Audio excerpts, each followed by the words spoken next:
Hi everyone, it's Julie from the Scrap Zone. Welcome back to my channel.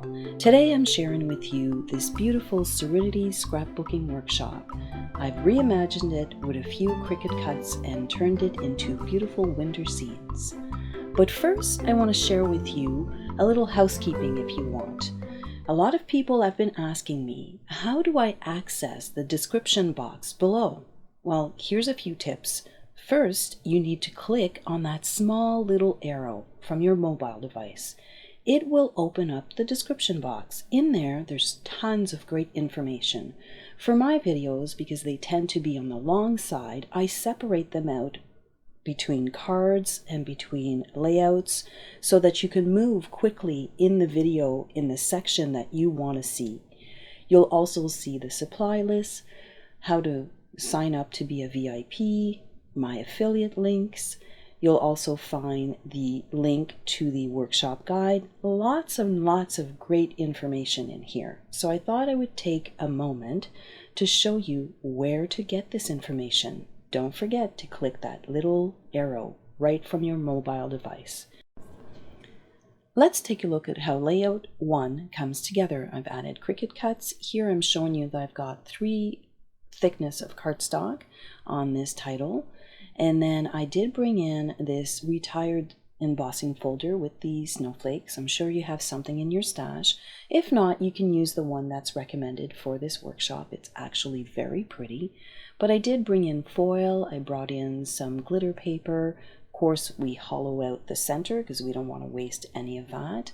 And if you're new to Close to My Heart, you'll soon find out that the center core of the cardstock is white. So I'm going to show you how to sand that off a little later on. I've used a few of the stickers from the sticker sheet. Now let's put this layout together. So this is the original layout, and I really wanted to use this pattern paper, which is in back of the full page that we need for layout number 3. Now I've completely overthought this process, but hey, I'll show you what I did, and then I've made some corrections in the guide to make it a lot easier for you to put it together. So here I'm popping out those little center pieces, and you can see that they come out really, really nicely. And what I did here for my little square, that I measured them, I think it's like 2.5 by 2.5, and I just wanted to pop them on the back side of this overlay. And then I soon realized that I made that way too small, and when I lifted those little corners, my little square was, I didn't have any place to glue it down. That's okay, I found a solution. So here you see me kind of just using a pencil, and I'm kind of marking off the areas where I'm going to glue down my pattern paper on the base page. Now, again, I think a solid piece here would work, but I was so afraid to run out of paper, and you'll see in layout number 3, it all makes sense, or anyways, it does to me at the end. So here you see me putting this all together, and I did also run out of glue right before Christmas, so I kind of used what I had in my scrapbooking room, and I have to admit that the Tombow liquid glue is my favorite. It dries really, really nicely. I found that whatever I put in my little bottle here was kind of like hard and crackly, and it made my paper buckle. So I'm really used to using the Tombow liquid glue, and it works really, really well. So because we are transforming this into a New Year's layout, I thought that gold shimmer would be perfect for the background. Now the background already has some little flecks, but adding those gold splatter all over the page just made it look regal. So here I'm adding my little word at the bottom. I'm using tweezers because it is kind of small, and I'm just going to make sure that I've got the right positioning for it. Here I've added my little champagne bottle and glasses, and I made sure not to glue it down because I don't have a picture yet. And I'm using a variety of 3D foam tape to add the embellishments. Now the embellishments and the stickers, I did kind of pick off that sheet. I didn't stay true to what was in the original layout, but you have enough to play around, definitely. So I'm going ahead here on this other side and I'm adding the splatter, and you can see that that together sticker works perfectly for a New Year's Eve scrapbook layout. I did bring in some Belle glitter and some gold foil on this side of the page just to balance everything out. And I just found that it was a really nice touch. I also added a few, you'll see here I'm adding those beautiful Belle glitter gems and those little sparkly bits that are from the sticker sheet. I just thought that for me this screamed a countdown in all of those little centered, so that's how I got the idea to turn this into a layout for New Year's Eve. And I'm not gonna lie, I can't wait to move on to 2021, and I'm sure lots of us do. So this is completion of layout number 1, and we're going to move right along here to layout number 2. So layout number 2, I wanted this to be a full winter scene. When I saw those pine cones, it was just screaming winter. Plus the inside of this envelope has like beautiful little snowflakes. So I thought I would do that. I'm going to bring in that technique that was recommended in the workshop, but I'm using a different embossing folder. I did bring in, of course, glitter paper in both white and Belle. So this is the folder that I'm using. So you're just going to sneak that in right at the top. You're going to run it through. And normally what you would do here is that you would just pop that through because there is a hole, and you would continue on. But you can see here that there's a repeat on that pattern. So I thought that it was best to kind of flip it around and bring it at the bottom and line it up. And when you pull it down or pull it out, you can hardly see that I've actually used this where the pattern does not repeat. Now, this is the magic of the Close to My Heart cardstock. When you sand it, it reveals the white core. Isn't that cool? So I really like the white core for that, definitely.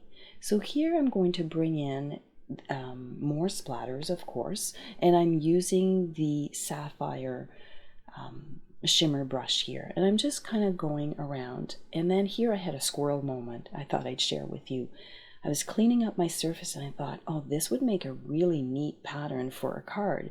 So before cleaning it all up, I decided to kind of clean it up with cardstock, if you want, and make these really cool patterns for future cards.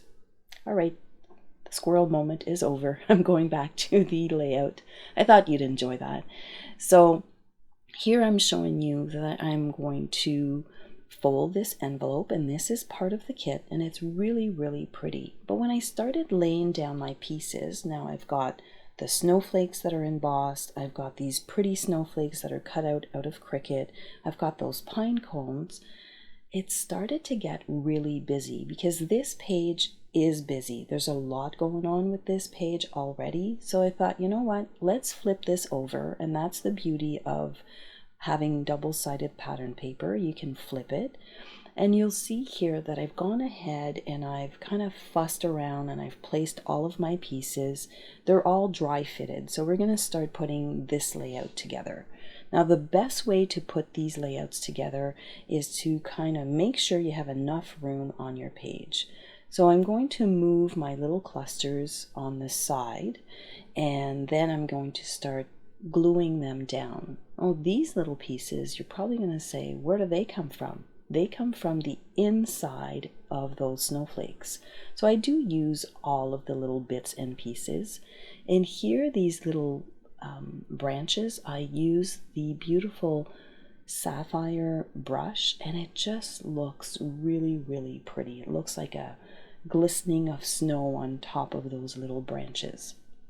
So you can see that I'm trying to stay true to my clusters. Here I'm showing you that I did add a little bit of gold thread, and I just found that it was a really nice touch.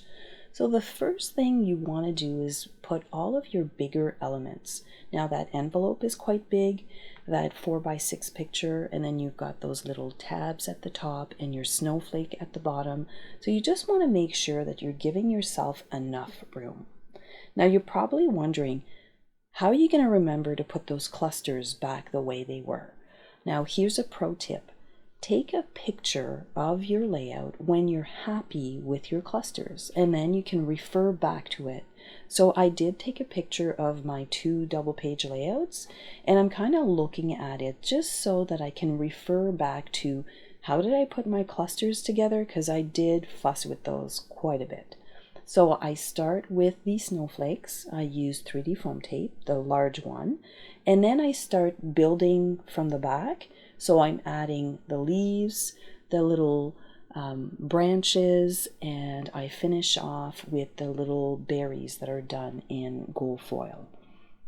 Those are all loose until I get my pictures in there, but it's just a way to kind of make it easier on yourself.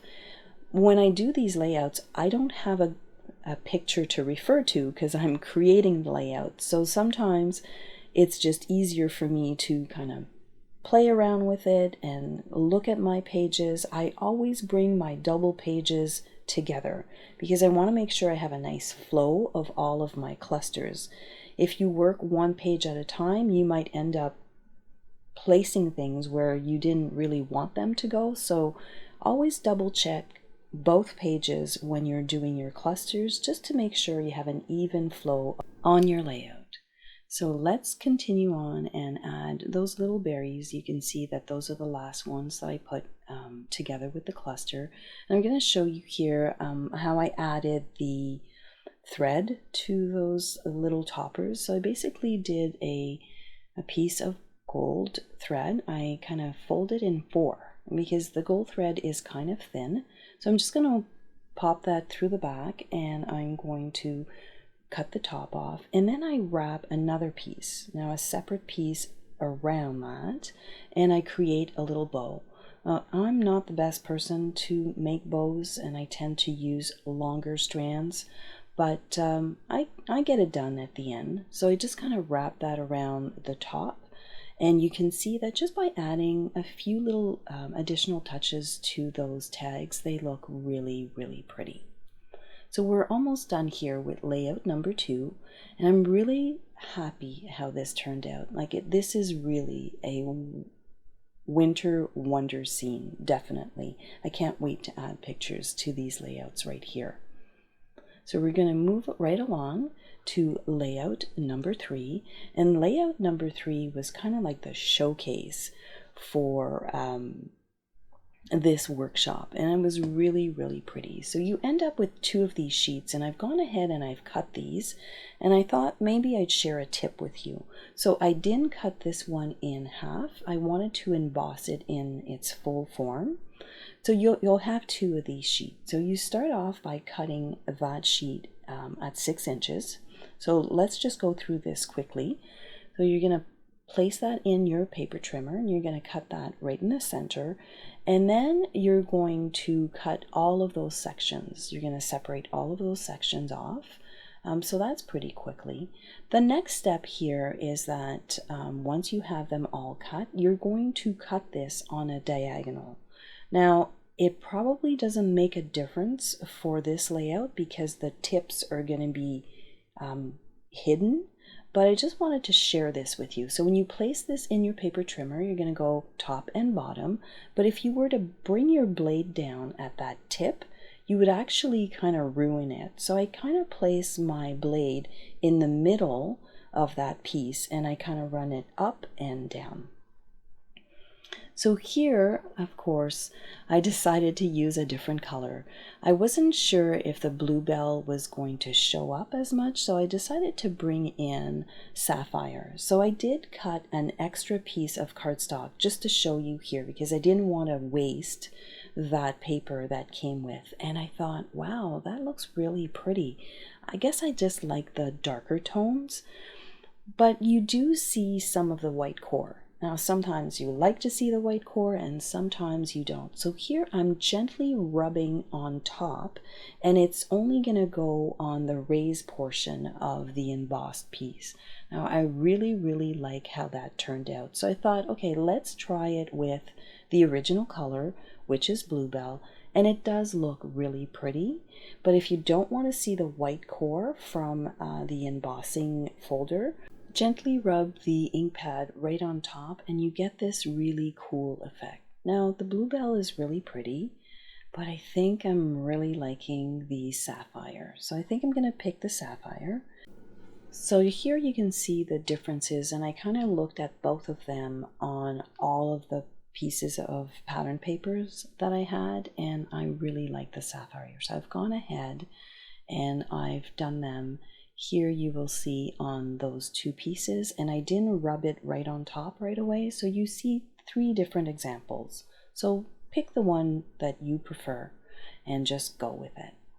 So here is that sheet of paper for layout number 3, and if you remember, I really wanted to use that pattern paper that was at the back. So I did go ahead and I cut out all of those little squares, but when you look at it now, you can see that it can be one solid piece. You just have to make sure that you position it on the right location on that piece of paper, because you're going to add this starburst of multiple pieces here, and then you're going to add your 4x6 photo mat. So you can see that I did position it right, and to help me along here, I kind of used a pencil and I just did a really rough pencil line to mimic that circle. So when I was kind of ripping those edges off, it just kind of helped me. It kind of gave me a bit of a guide. You will fuss with these and you will like kind of trim them off and change them a little bit, because you just want to make sure that you have a really nice circle. So this here at the back, I just used printer paper just to kind of cover it all up, and then when you add that 4x6, no one's gonna know that I hollowed out those pieces for layout number 1. I really wanted to use that pattern paper. It's amazing what we do to save on pattern paper, right? So here I added just a few little Cricut elements. So the subtitle is a Cricut piece, and then I did add a few more foil branches just to balance everything out. I did keep true to adding the gold foil thread to those little labels. I just found that it made it really pretty. So I really hope that I've given you enough tips and tricks to put this layout together, or this workshop together if you want.